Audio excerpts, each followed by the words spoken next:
बिस्मिल्लाहिर्रहमानिर्रहीम अस्सलाम वालेकुम वरहमतुल्लाहि वबरकातुहू। आज मैं आपके साथ एक बच्चे का केस शेयर करने जा रहा हूँ। उस बच्चे को इरेप्शन भी है, एलर्जी भी है, स्किन का प्रॉब्लम उसे, और ये जब से पैदा हुआ है तब से है, और तब से ही उसका जो है वो ट्रीटमेंट चल रहा है। और रैशेस बने हुए हैं कहाँ कहाँ पे, रेक्टम के अंदर तक, और उसके साथ साथ पिनस पिनस के आसपास, नाफ नाफ के अंदर, और उसके अलावा नेक पीछे गर्दन के, और उनके ऊपर स्पॉट से बने हुए हैं। बिल्कुल जगह वो रेड हुई हुई है और उससे पानी निकल रहा है, पीप निकल रही है। पीप किस किस्म की है? चिपचिपी सी है, येलो कलर की है, और उसको अगर हम यूं समझे कि यूं करेंगे तो उसकी एक तार सी बनती है इस तरह की, और हल्की हल्की सी येलो कलर की। और वो जो जगह जितने भी स्पॉट हैं जहाँ पे भी हैं, रैशेज हैं, वो जगह नम है, गीली है, और वहां पे वो पानी सा उसका निकल के ऊपर लगा हुआ है। अब मैं आपको वो केस थोड़ा सा पहले दिखाता हूँ, बिफोर ट्रीटमेंट, यानी इलाज से पहले आप जब देखेंगे उसको तो आपको सारी चीज जो है ना वो समझ आएगी।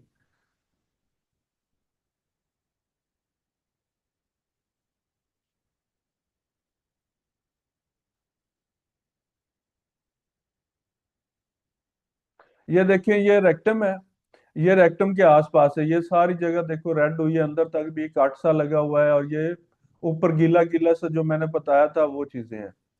अब उसके बाद ये नेक है, नेक के पीछे देखें, सारी चीजें आपको नजर आ रही होंगी। और उसके बाद ये देखें नाफ, ये नाफ बिल्कुल अंदर तक जख्मी है और खराब हुई हुई है, यहाँ से पीप आ रही है मुसलसल, और ये जगह रेड हुई हुई है, और देखो कितनी ज्यादा खुली हुई है। और ये देखें, ये पीनस है, और पीनस की साइडों पे ये देखें नमी भी लगी हुई है और गीलापन भी है सारा, इस तरह से आपने देखा है। ये बिफोर ट्रीटमेंट है। ये देखें नाप, फिर अंदर से मजीद इसको खोला गया और दिखाया गया है। और यहाँ पे भी देख लें आप, ये इसके ऊपर एरप्शन हुए हुए रेड कलर के, ये देख रहे हैं आप। और इसके अलावा ये देखें, ये चीजें आ गई, ठीक है ना जी। अब ये है बिफोर ट्रीटमेंट, आपने सारी चीजें देखी हैं कैसे है। ये देखें, ये बिल्कुल रेशा सा लगा हुआ है अंदर से।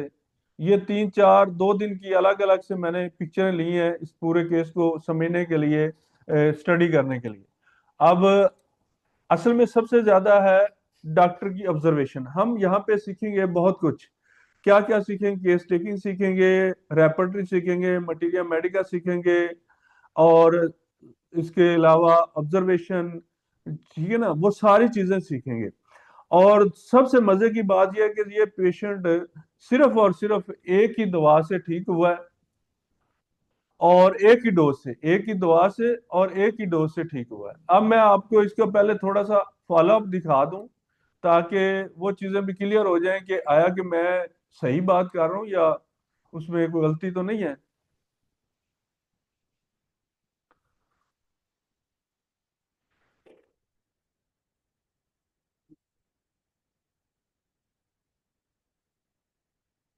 ये आप देख रहे हैं।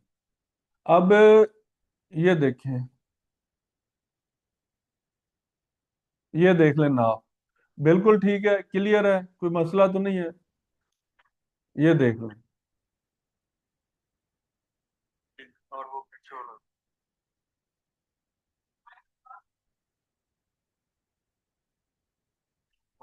ये देखें, ये भी बिल्कुल ठीक है, क्लियर है, कोई मसला तो नहीं है इसके अंदर, साफ है। अब सिर्फ मसला ये है, यहाँ पे जो चीज मैं दिखाना चाहता हूँ वो ये दिखाना चाहता हूँ। अब मैं आपको रेक्टम और पिनस भी दिखाता। इस बच्चे को मोशन है, और मोशनों की वजह से उसका पैम्पर खराब है, जिसकी वजह से उसे खोला नहीं है, और वो उसकी वीडियो नहीं बन सकी। और कोई मसला नहीं था, वरना वो भी मैं आपको सारी चीजें दिखाता। अल्हम्दुलिल्लाह वो होम्योपैथी की एक ही दवा से सारी चीजें क्लियर हुई हैं। अब मैं आपको जो बताना चाह रहा था, जो मेरा एम था, जो मेरा मिशन था इस वीडियो के अंदर, जो मकसद था, वो केस टेकिंग था, रेपर्टरी था, और कंफर्मेशन थी। और इसके लिए काबिल डॉक्टर का होना बहुत जरूरी है, जिसको तमाम चीजों का इल्म हो।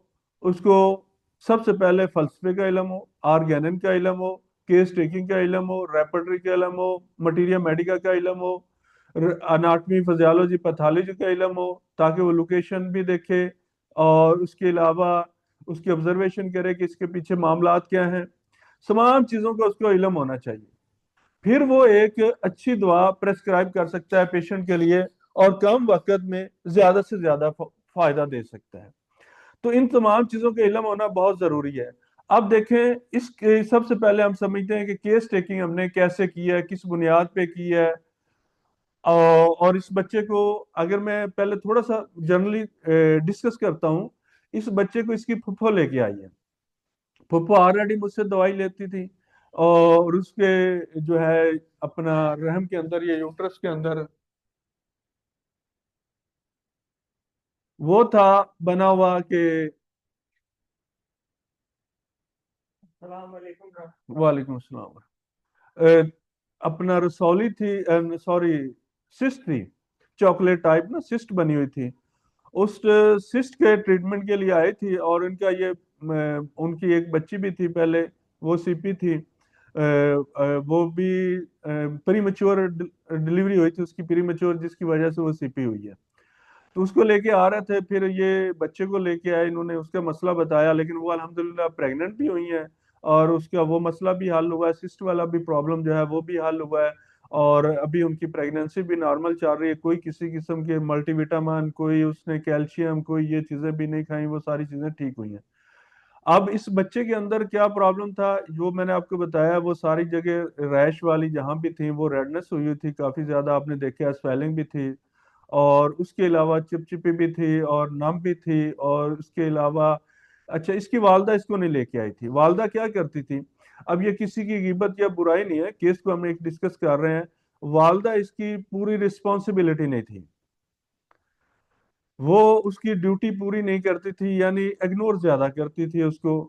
क्यों करती थी, ये अल्लाह बेहतर जानता है कि वो क्यों करती थी, हालांकि उसका बच्चा है, उसको करना चाहिए था। अब वो उसको, जब लोग उकसाते थे, वो डॉक्टर के पास जाती थी, दवाई ले आती थी, इस्तेमाल की, थोड़ा फर्क भी पड़ा, छोड़ दी।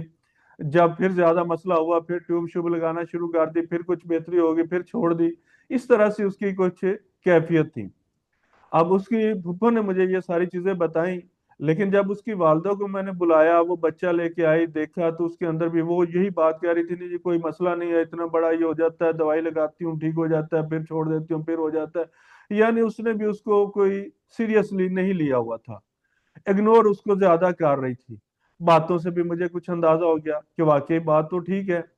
उसको उस तरह से, जिस तरह से माँ को लेना चाहिए था, इसको उस तरह से वो नहीं कर रही थी।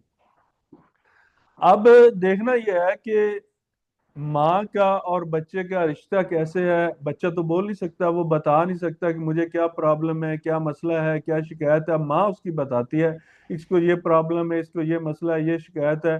तो हम माइंड के सिम्टम फिर कैसे लेंगे।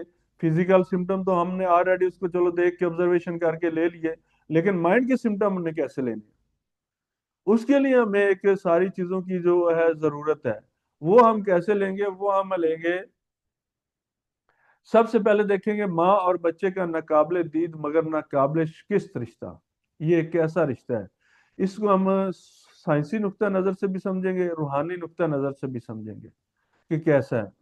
मुकदमा, इसका जो इंट्रोडक्शन है वो देखिए, दुनिया में लाखों रिश्ते बनते हैं और टूटते हैं, मगर एक रिश्ता ऐसा है जो ना अल्फाज मांगता है, ना वादा मांगता है, ना कोई सबूत मांगता है।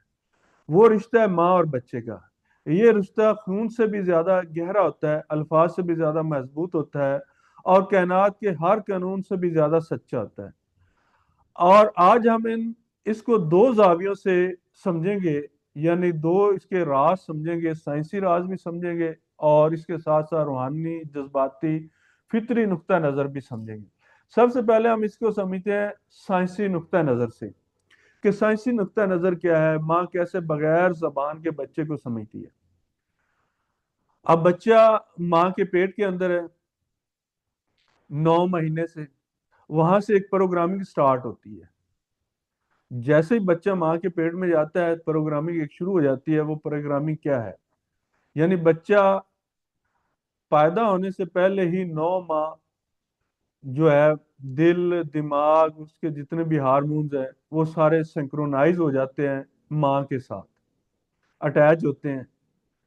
और माँ के जो है वो सारे बच्चे के साथ अटैच होते हैं, वहां से एक प्रोग्रामिंग शुरू हो जाती है, एक कनेक्शन बन जाता है, एक तल्लक बन जाता है, एक लिंक बन जाता है। बच्चा जो है वो माँ के दिल की धड़कन भी सुनता है, माँ के एहसासात की इर्ताश भी महसूस करता है, माँ के खौफ को भी महसूस करता है, माँ की खुशी को भी महसूस करता है, माँ के गम को भी महसूस करता है, और उसके दुख का भी असर लेता है। अक्सर जो बच्चे सीपी पैदा होते हैं वो किसी न किसी सदमे की वजह से, किसी न किसी दुख की वजह से भी पैदा होते हैं। और जो माँ के पेट के अंदर जब बच्चा होता है उस वक्त जो माँ के साथ मसाइल हो रहे होते हैं, कोई सीवियर किस्म के इन्फेक्शन हो जाए, या फर्ज करें उसको कोई दुख हो, सदमा हो, कोई खौफ हो, वो बच्चे के अंदर जरूर पाया जाता है। यानी बॉन्डिंग होती है, पैदाइश के बाद नहीं बनता, रहम में ही मुकम्मल होता है। ये जो पूरा प्रोग्रामिंग सिस्टम है ये माँ के पेट के अंदर ही बन जाता है, और वहां से चीजें सारी एक दूसरे के साथ कनेक्ट हो जाती हैं। अब हम इसको समझ लेते हैं hormonal, hormonal connection, oxytocin level और लव हार्मोन। ऑक्सीटोसिन का और लव हार्मोन का या जो हार्मोनल कनेक्शन है वो क्या होता है, कैसे होता है, इसको भी जरा देख लेते हैं। जब माँ बच्चे की तरफ देखती है, जब माँ उसे छूती है, जब माँ उसे अपनी छाती का दूध पिलाती है, तो माँ के जिस्म में ऑक्सीटोसिन खारिज होता है, और जब डिलीवरी होती है तब भी ऑक्सीटोसिन खारिज होता है, जो मोहब्बत, तोहफ्फुज, इत्मीनान और तलक बनाने वाला हार्मोन है। अब ऑक्सीटोसिन हार्मोन का फंक्शन क्या है बॉडी के अंदर? वो मोहब्बत भी पैदा करता है, वो तोहफ्फुज भी देता है, वो इत्मीनान भी पैदा करता है, वो तलक भी बनाता है।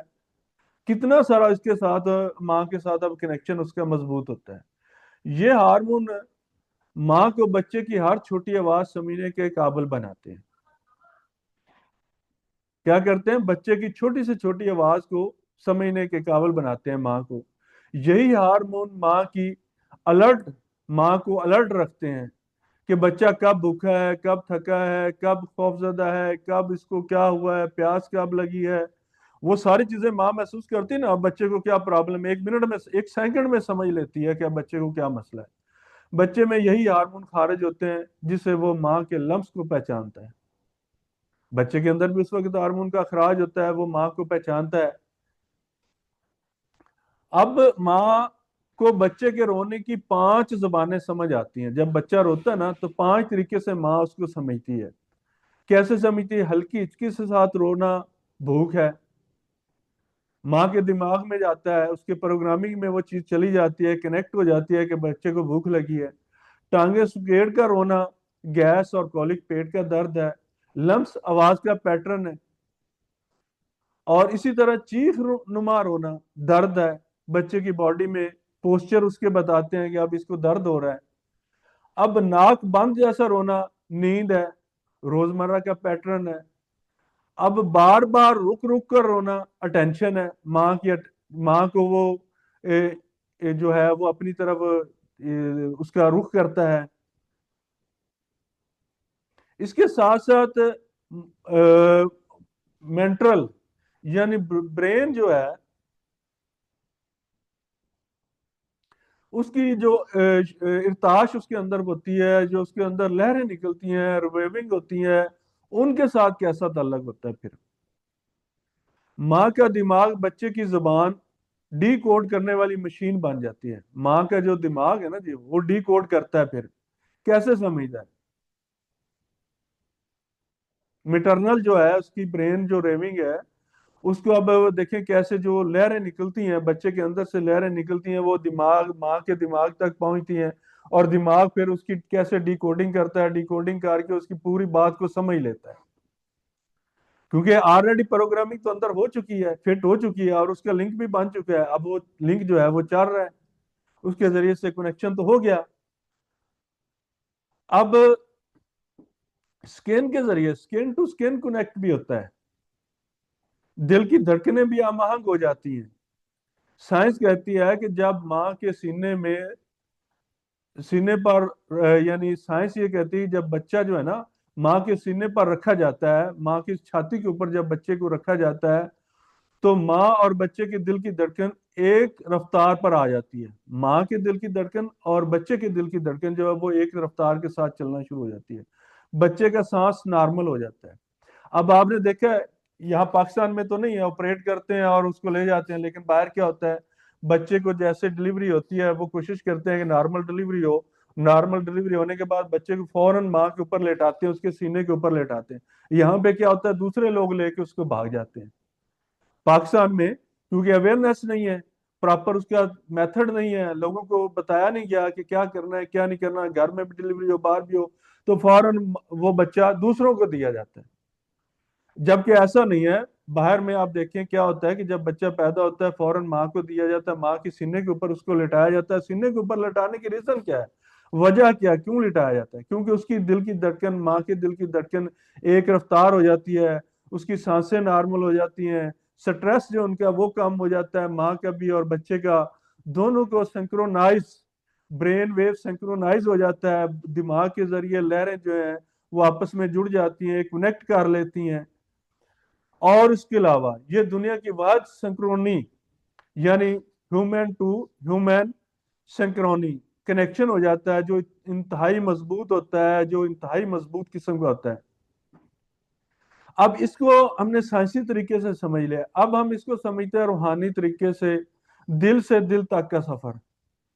कैसे हम कहते हैं जी दिल की दिल तक राह होती है, वो कैसे राह होती है उसको भी जरा समझ लें। अब आए रूह की दुनिया में, जहां अल्फाज की जरूरत नहीं, जहां सुनना कानों से नहीं दिल से होता है। यहाँ पे क्या होता है, ना तो जबान इस्तेमाल होती है, ना कोई सुनने की जरूरत होती है, बल्कि दिल ही उसको सुनता है, दिल ही महसूस करता है, दिल ही सारा कुछ बताता है, वो समझ आता है बड़ी आसानी के साथ। रहम, रहमान, मोहब्बत, कुरान में रहम का लफ्ज अल्लाह के नाम और रहमान से निकला है। ये इस बात की अलामत है कि माँ का प्यार दुनिया में अल्लाह की रहमत का सबसे बड़ा अक्स है। ये इस बात की अलामत है कि माँ का प्यार दुनिया में अल्लाह की रहमत का सबसे बड़ा अक्स है। इसीलिए कहा जाता है कि माँ की मोहब्बत अल्लाह की मोहब्बत की सबसे पहली झलक है। माँ की मोहब्बत अल्लाह की मोहब्बत की सबसे पहली झलक है। अब बच्चे और माँ की रूहानी हम आहंगी, रूह के दर्जे पर बच्चा माँ का हिस्सा है, रूह के दर्जे पर बच्चा माँ का हिस्सा है। पैदाइश के बाद जिस्म अलग होता है, रूह का रिश्ता नहीं अलग होता। अब क्या होता है, पैदाइश के बाद क्या होता है, जिस्म तो अलग हो जाता है लेकिन रूह कभी भी अलग नहीं होती। बच्चे की बेचैनी माँ के दिल में महसूस होती है, बच्चे की भूख माँ की रूह को पहले खबर देती है, बच्चे का दर्द माँ के दिल में चुभता है, बच्चे की मुस्कुराहट माँ के दिल में रोशनी जलाती है। इनविजिबल कम्युनिकेटिव कम्युनिकेशन होती है, ये वो कम्युनिकेशन है जो इनविजिबल कम्युनिकेशन है, जिसका या जिसे दुनिया का कोई साइंसदान मुकम्मल तौर पर समझ नहीं सकता। ये एक ऐसी कम्युनिकेशन है माँ और बच्चे की, जिसे आज तक दुनिया का कोई साइंसदान भी नहीं समझ सकता। और इसके साथ साथ मोहब्बत की वो लहरें जो अल्फाज नहीं मांगती। जब बच्चा बोल नहीं सकता तो भी माँ की रूह उसकी कैफियत पढ़ लेती है। ये क्यों? क्योंकि रूह बोलती है, जबानें तो सिर्फ तर्जमानी करती हैं। बच्चा जिस्म से नहीं रूह से बात करता है, माँ कानों से नहीं दिल से सुनती है। अब माँ का दिल अल्लाह की तरफ से दिया हुआ रेडार है। अब रेडार कैसे समझता है?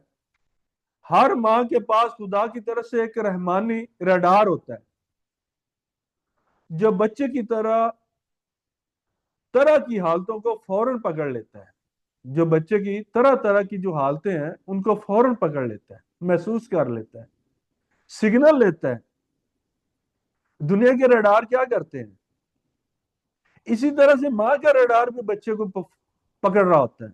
भूख है, दर्द है, खौफ है, थकावट है, बीमारी है, मोहब्बत की जरूरत है, ये रडार गलत नहीं चलता, इसमें खलल आ ही नहीं सकता, खराबी हो ही नहीं सकती, क्योंकि कुदरत का बनाया हुआ है, फितरत के असूलों के अहन मुताबिक चलता है, इसमें तो खलल आता ही नहीं है।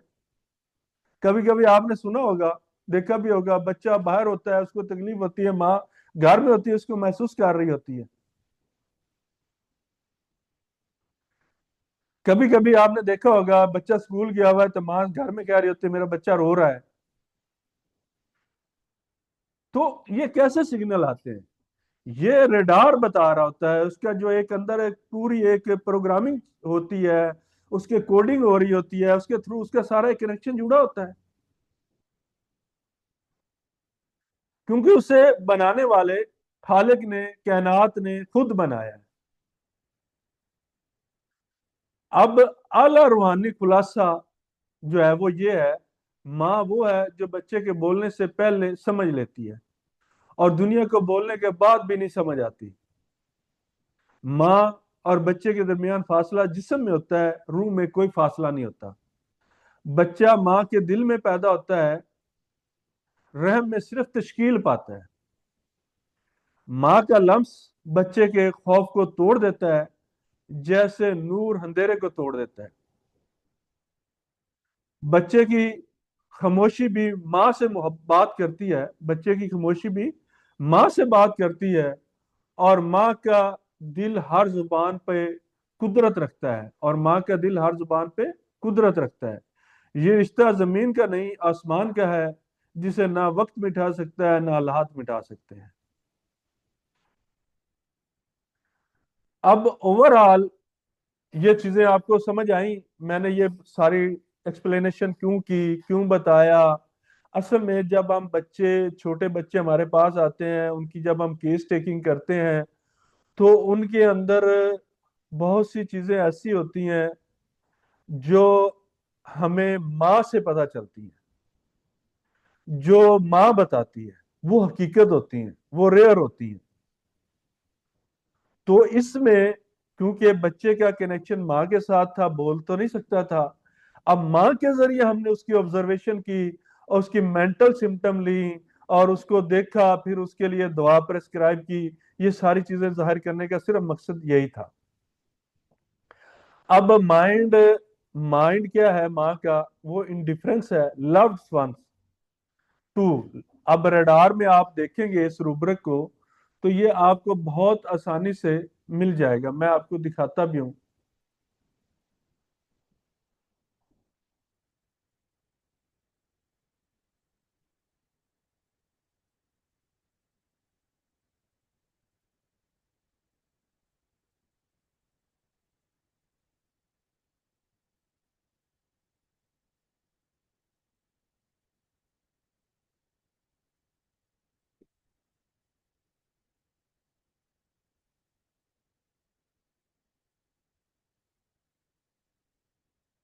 अब यहाँ पे हम सर्च करते हैं।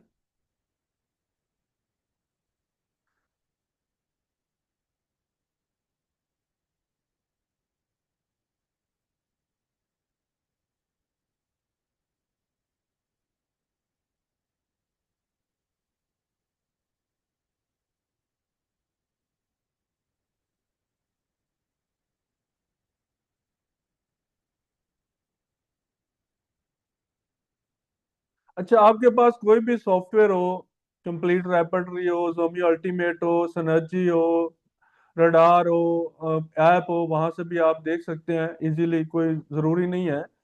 लेकिन ये थोड़ा अच्छा है।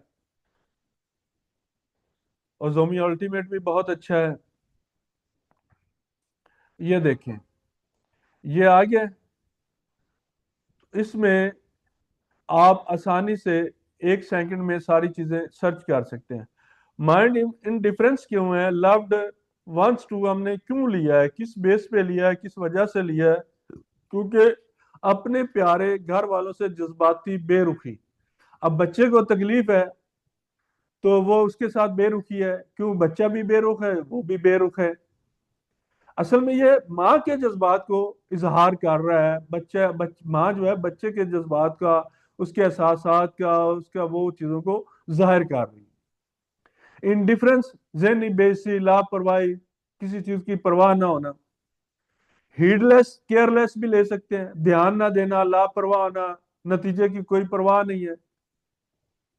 अब इसके अंदर जो रुब्रिक हम लेंगे, डिस्कलरेशन रेड, स्किन डिस्कलरेशन यानी उसकी स्किन जो है वो सुर्ख है, स्किन इरेप्शन, रैश, रेड, वो ले सकते हैं। तो उसके जो अपनी रैश है वो सुर्ख है, दाने जो है। उसके अलावा जो उसको डिस्चार्ज हो रहा है, वो स्टेनिंग हो रहा है। स्टेनिंग का मतलब दाग छोड़ता है कपड़ों पर, जहां भी लगता है वो दाग छोड़ता है, और येलो भी है। अच्छा, ये उसके अलावा फ्रेवुलस भी है, हल्का गैर संजीदा भी है। ठीक है ना? अब सारी चीजें समझ में आ गई कि हमने यहाँ पे माइंड रूब्रिक भी इसके अंदर लिए हुए हैं। मैं आपको सारा रैपिडराइजेशन करके दिखाता, वीडियो काफी लंबी हो जाएगी। इंशाल्लाह मैं फिर कभी मौका मिला तो ये सारी चीजें आपको दिखाऊंगा, अभी जनरली सिर्फ आपको बता रहा हूँ। अब हम स्किन इरेप्शन, डिस्चार्ज, मोइस्ट ले सकते हैं, ये उसका फिजिकल रूब्रिक है। और अब्डामन इन्फ्लेमेशन अम्बलाइकल चिल्ड्रन भी ले सकते हैं।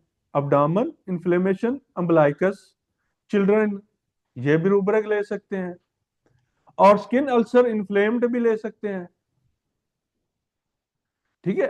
लेकिन इसमें हमने जो मेंटली सिम्टम उसके लिए वो लिए, वो क्यों लिए, किस बुनियाद पे लिए, वो मैंने सारी ये चीजें आपको पहले में डिटेल के साथ बताई हैं। Mind indifference loved one two, mind heedless, mind careless, और उसके अलावा जो माइंड क्या है, माइंड फ्रिवुलस है।